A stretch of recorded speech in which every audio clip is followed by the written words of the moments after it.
Welcome back to Fox and Friends. The Daily Caller says they have emails proving the White House has had a chokehold on General Motors ever since upping taxpayer dollars invested in the company from $20 to $50 billion. So is the Obama administration in the driver's seat at General Motors? Seton Motley is the president of Less Government. He believes the emails confirm just that. Nice to see you this morning, Seton. Good to see you. Thanks for having me. So these emails that the Daily Caller claims they got their hands on, what do they tell us?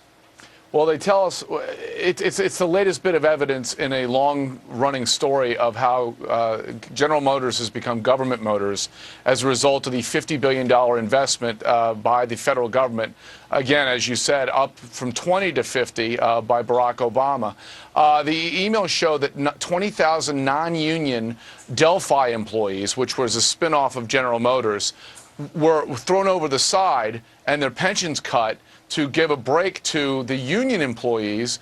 It shows that the Pension Benefit Guaranty Corporation, which is a government entity which exists to oversee private sector pension benefits, they coordinated with the UAW, the United Auto Workers, to ensure that the unions got the best possible deal at the expense of the Delphi employees. So you're saying unions getting favorable treatment here. Also, the White House, of course, effectively fired the former CEO, Rick Wagoner, and replaced him with the new CEO, Dan Akerson. You basically say this Akerson guy is basically an open line to the White House.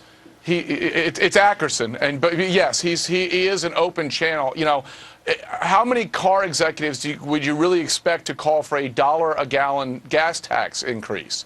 He does that for two reasons. One, it's because it's the policy Obama administration wants, and two, it will force people into cars like the Chevy Volt, which the General Motors insists on producing, even though they make $0 on it. It costs 41 grand to make. They sell it for 41 grand. Yeah, and it's an expensive car. Of course, critics on the other side of this, though, say, Seton, that look, we want oversight. We want oversight. We want to make sure that GM doesn't go through this again, and we have to throw some more money at them and bail them out again. Well, the solution to getting out of an economic hole is not to increase the government's role in it.